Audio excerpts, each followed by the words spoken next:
விஜய் மேலே ஏறினாப்படி. ஏறவும் அங்கே நின்று எல்லோரும் சந்தோஷமாக கையாட்டிட்டு எல்லாம் பண்ணிகிட்டு இருந்தோம். அவர் மேலே ஏறி ஹாய் தான் சொல்லியிருப்பார். ஒரு 2 வார்த்தை பேசினாரான்னு கூட தெரியல. இங்கே இந்த ஹாஸ்பிட்டல் வாசலில் தான் நாங்கள் நின்னோம். நிறைய பேர் வந்து கொண்டு வந்து மயக்கம்னு கொண்டு வந்து போட்டாங்க. முதல்ல ஒரு குழந்தைய கூட்டிகிட்டு வந்தாங்க. அதான் ஃபஸ்ட்டு. அதுக்கப்புறம் நிறைய பசங்க, நிறைய வயசானவங்க எல்லாம் கூட்டிகிட்டு வந்து போட்டாங்க.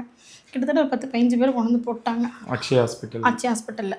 அந்த கேப்பில் தான் எனக்கு பையன் ஞாபகம் வந்துச்சு. ஐயோ, பையன் இந்த கூட்டத்துக்குள்ளே போயிட்டானோ என்னமோ, என்னாச்சுன்னு தெரியலன்னு சொல்லி ஃபஸ்ட்டு நான் ஃபோன் பண்ணேன். அவனுக்கு ஃபோன் போகல. கூப்பிட்டே இருந்தேன் ஃபோனை. அதுக்கப்புறம் இவரை ஃபோன் பண்ண சொன்னேன். இவர் ஃபோன்லேயும் போகல. அப்புறம் என்ன சொன்னாங்க, நெட்ஒர்க் இல்லை இங்கே எங்கேயுமே. நாங்கள் எங்கள் பாப்பா ஃபோன்லேயும் பண்ணோம், யார் ஃபோன்லேயும் போகல. அதுக்கப்புறம் மறுபடியும் நாங்கள் என்ன பண்ணோம், நிறைய ஆம்புலன்ஸ் உள்ளே வராக்கும் எங்களுக்கு பயம் வந்துருச்சு. எங்கள் பொண்ணு கொஞ்சம் படப்படன்னு வருது, வாமா போகலான்னு. சரின்ட்டு நாங்கள் அங்கேருந்து வர அவனுக்கு ட்ரை பண்ணிகிட்டே வரோம். அவனுக்கு ஃபோன் போகல. நாங்கள் வீட்டுக்கு வந்துட்டு அவன் ஃப்ரெண்டுக்கு ஃபோன் பண்ணோம். அவங்களுக்கும் ஃபோன் போகல. திருப்பி மறுபடியும் கொஞ்சம் நேரம் கழித்து ஃபோன் பண்ணோம். அவன் ஃப்ரெண்ட் எடுத்தா, எங்கேப்பா இருக்கீங்க, ரவி எங்கன்னு இருக்கு. அம்மா நாங்களாம் வந்துவிட்டோம், ரவி என்ன வீட்டுக்கு வரலையான்னு கேட்டான். இல்லை என்னடா சொல்கிறீங்க, உங்க கூட தாண்டா போனான் அப்படின்னு. இருங்கம்மா நான் தேடிட்டு பார்த்துட்டு கூப்பிட்றேன், எங்கள் அம்மா எங்கேயாவது இருப்பாருன்னு. திருப்பி அவன் ஃப்ரெண்டு அவனுக்கு கூப்பிட்றப்போ ஃபோன் வேறு யாரோ எடுத்து, இந்த ஃபோன் இங்கே கிடக்குது தம்பி, நான் எடுத்து வச்சுருக்கேன், வந்து வாங்கிக்கோங்கவும் இவனுக்கு போய் ஃபோன் வாங்கிட்டு வந்துட்டு, அம்மா ரவியை நான் ஃபோன் கிடச்சிருச்சு, ரவியை நாங்கள் தான் எங்கள் அம்மா ஃபோன் தேடிட்டு இருப்பார் அப்படின்னாங்க.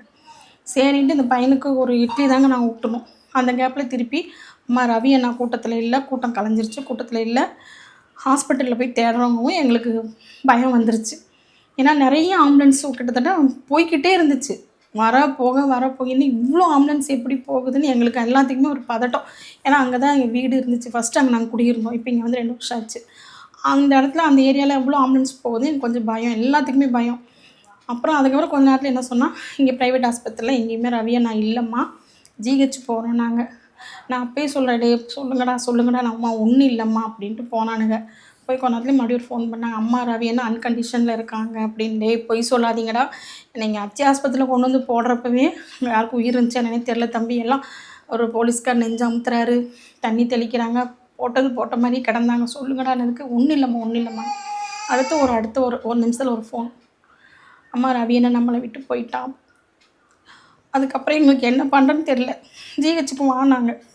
இங்கே ஆட்டோ கிடையாது, எதுவுமே வரல அன்றைக்கி. நாங்கள் அதுக்கப்புறமா பக்கத்தில் ஒரு பொண்ணு என்னை கூட்டிகிட்டு போச்சு, வாங்கம்மா போகலாம் அப்படின்னு. அப்புறம் நாங்கள் அங்கே போனால் போய் பார்க்கலாம் முடியல. பார்க்க முடியல, பயங்கர கூட்டமாக இருந்துச்சு. அங்கே போய் விடிய உட்காந்துருந்தோம். காலையில் கொடுத்தாங்க.